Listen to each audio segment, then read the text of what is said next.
Lecture 6, Deeds of Loving Kindness.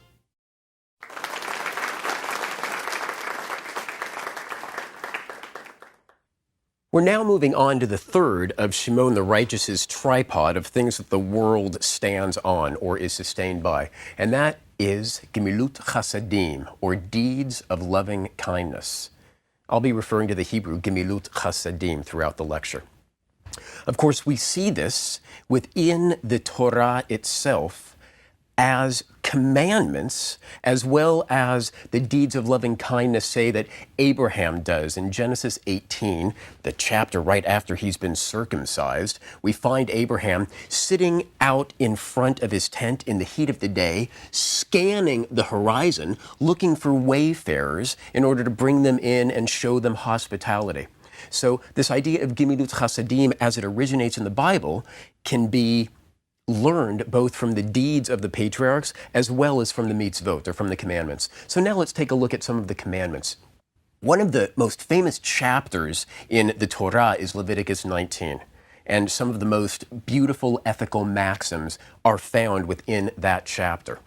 And what's interesting to scholars is that that chapter brings together ethical commandments and ritual commandments. So for instance, you have the mitzvah of you shall not insult the deaf, nor place a stumbling block before the blind in that chapter. Now, why shouldn't you insult the deaf? They can't hear the insult, right?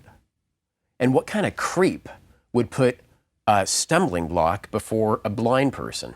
So the rabbis then unpack that and say, it's not about insulting the deaf person, the damage that you're doing to the deaf person. It's about the damage that you're doing to yourself in the process of insulting the deaf person and the people that can hear you. And it's very interesting how the rabbis understand you shall not place a stumbling block before the blind, that you're not supposed to give somebody bad advice. Right? The rabbis can't imagine that somebody would take a milk crate place it outside of a blind person's apartment door so they would trip on it when they come out. Right? That's unimaginable. But if you know someone has a weakness for chocolate cake and they're trying to diet, then what you don't want to do is put a piece of chocolate cake in front of him after dinner and say, I know you're dieting, you don't have to have that, but it's on the table. Right? You don't want to put a stumbling block before the blind in a metaphorical sense. Also in that chapter, we've got commandments like, do not turn to idols or make molten gods for yourselves. So first we had ethics, now we've got something to do with ritual. Also, in that same chapter, you shall not round off the side growth of your head or destroy the side growth of your beard. That explains why some ultra-Orthodox Jews, most ultra-Orthodox Jews, male Jews, I should specify, have the side curls or the dreadlocks, because they're not supposed to shave. In the modern Orthodox world and in the conservative world, you notice that the men have sideburns even when it's not particularly fashionable to have sideburns. But it's from this particular law of leaving the sides. And the way to say sides in Hebrew is peyot, and that's what you call the side curls on the ultra-Orthodox Jews. They use the Ashkenazi pronunciation, the European or the Yiddish, European Jewish or Yiddish pronunciation, payas. They've got the payas, the side curls. Does that make you an unholy person to have those side curls? No, of course not. If we use a kind of sociology of religion posture toward understanding that, it seems as though at that time the people that shaved the corners of their heads were also involved in other kinds of activities, whether they were idolatrous activities or cultic prostitution, that the authors of that text wanted the members of their community to keep away from. It's parallel, I think, in some way to what goes on in today's culture with tattoos and body piercing. Does having a tattoo or does having a body piercing make you a bad person? No, of course not. But it might influence the crowd you keep. And if that crowd that you keep does things that are perceived by your parents, right, as immoral, then you might want to prevent your children, or you might want to discourage your children from engaging in body piercing and tattooing to keep them in a different crowd whose activities you approve of. Now, the prophetic books offer a kind of critique of the priesthood. Remember, in Leviticus 19, we saw ethics and ritual together. But what begins to happen in the 8th century BCE, before the Common Era, is that the prophets see that the priests themselves, as well as many of the people in the community, are engaging in these animal sacrifices in order to effect atonement, while not changing their evil ways, while not striving after moral purity. So there's this prophetic critique of the priesthood in many of the minor prophets. For instance, in the book of Amos, they promote the idea, they don't want to diminish the idea of the cult, but they want to promote the idea that moral purity is an absolutely essential ingredient in order to finally effect that atonement. And in Micah, the book of Micah, he sums it up very nicely by saying, "He has told you, O man, what is good and what the Lord requires of you, only to do justice, to love goodness, and to walk modestly with your God." Right? That's the prophetic motto, those three ideas. And the word chesed, mercy, loving mercy, is in that sequence of things that God has commanded us to do. One of the last books of the Tanakh demonstrates this, I think, in a lovely way. One of the last texts to actually be written that was included in the Tanakh is the book of Esther. The story commemorates the triumph of the Jews against those who plotted to destroy them. In outlining how the day should be celebrated in the future, the text enjoins giving presents to the poor. Why? The story of the salvation of the Jews in Shushan, the story of Esther, doesn't have anything about giving presents to the poor. But as long as you're going to have a holiday, as long as you're going to have a party, remember the poor. Give presents to the poor. It's a beautiful illustration of how adventitious but important this idea of giving presents to the poor is. It's adventitious to the story, but it's absolutely central to the ideology of the biblical authors themselves. And it becomes even more important as we move into the rabbinic period. So let's take a look at the rabbinic promotion of the idea of Gemilut Chasadim.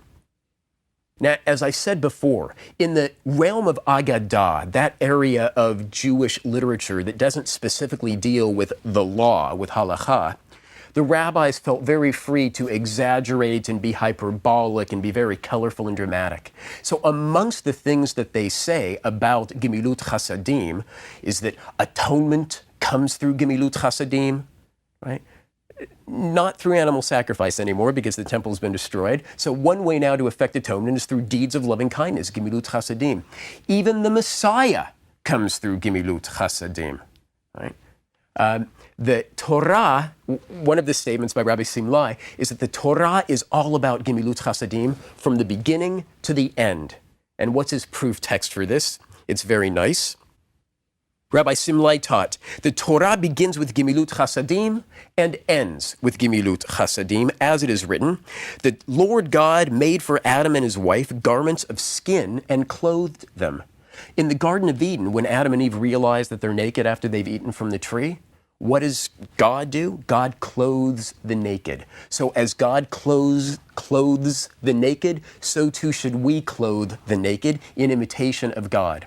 And then at the very end of the Torah, it says in Deuteronomy, and God buried Moses in the valley of the land of Moab. And just like God buries the dead, so too, in an imitation of God, should we bury the dead. Another statement in the Talmud is that Gemilut Chasadim is better than giving tzedakah. That word tzedakah, the root is righteousness. It's frequently translated into English as charity, but charity is something nice that you do for someone else. It comes from the heart.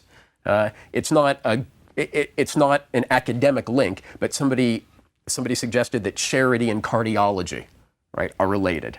I don't think it's true, but the idea of charity, it's coming from the heart, it's a nice thing you do. Tzedakah in the Jewish tradition, with that root of righteousness, it's the right thing to do. It's not just a nice thing to do, it's the right thing to do, and indeed, it's a commandment.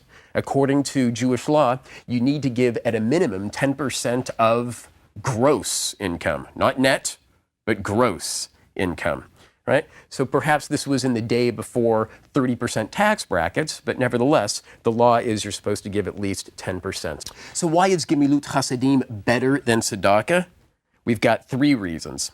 Tzedakah is only through money, while Gemilut Chasadim can be done through one's physical efforts, right? You can do something nice for somebody. Tzedakah is only for the poor. You don't give tzedakah to the rich. But Gemilut Chasadim can also be for the wealthy. Right? Very often the wealthy, right, they might have money, but they need other things to help enhance their life. And finally, tzedakah is for the living, while Gemilut Chasadim can also be for the dead, as we saw with the example of God bearing Moses at the very end of the Torah. When we talked about one of the other pillars of Shimon the Righteous's tripod, Talmud Torah, I talked about how attractive and how all-consuming for some rabbis Talmud Torah is. But it needs to be balanced with Gemilut Chasadim, with deeds of loving kindness. You can't study all the time. And so the rabbis very frequently would try to figure out, well, which one is more important? So we have a debate in the Talmud about which is greater, study or deeds. Rabbi Tarfon answered, deeds. Rabbi Akiva, who is really one of the giants in Rabbinic Judaism, answered, study. The sages responded by saying, study is greater. It's very tough to disagree with Rabbi Akiva. Study is greater. Why? Since study leads to deeds. Study leads to deeds. Once you study Talmud Torah, you know why it's important to do this act of Gemilut Chasadim, these acts of loving kindness. Now, coming from Rabbi Akiva, it's somewhat of a surprising statement because there's another argument that the rabbis have about what is the greatest principle of the Torah. And one rabbi, Ben Azai, says the greatest principle in the Torah is that human beings were created in the divine image. And as a result of that, everyone should be accorded dignity and respect. Rabbi Akiva, echoing Jesus, right, says, no, the most important principle in the Torah is you shall show love to your neighbor as yourself. It's about love. So love is a stronger emotion than dignity and respect, and it's harder to fulfill. But Rabbi Akiva says you shall love your neighbor, right, the one next door to you. And in the biblical period, or even in the rabbinic period, very often the one living next door to you was like you in many ways. In other words, was Jewish or was part of the same community, part of the same society. What Ben Azai is saying is that no, we need to show dignity and respect, which might not be as hard. I think it's still very difficult, but it might not be as hard as loving somebody, but we need to extend the circle of that dignity and respect to everyone in the world because everyone is created in the divine image. So Rabbi Akiva says that loving your neighbor as yourself, showing love toward your neighbor as yourself, is the greatest principle of the Torah. But he says that what's more important? Study. Right? Talmud Torah, study is more important than deeds. So you really have the sense that he believed how the rabbis understood what he said was that study leads to deeds. Right? Study leads to showing. The more we study, the more reason we'll have to spread that love out beyond ourselves to the rest of the members of the community. Another rabbinic statement found in the Mishnah, and just for a little review, the Mishnah is that legal codex redacted around the year 220 by Judah the Patriarch or Judah the Prince, the first literary production of rabbinic Judaism. It is almost all halakha. Says the following: these are the things that a person enjoys the fruits of, or the interest of, in this world, while the principle remains for the world to come. Honoring one's mother and father, Gemilut Chasadim, and being a peacemaker. But Talmud Torah is equal to them all.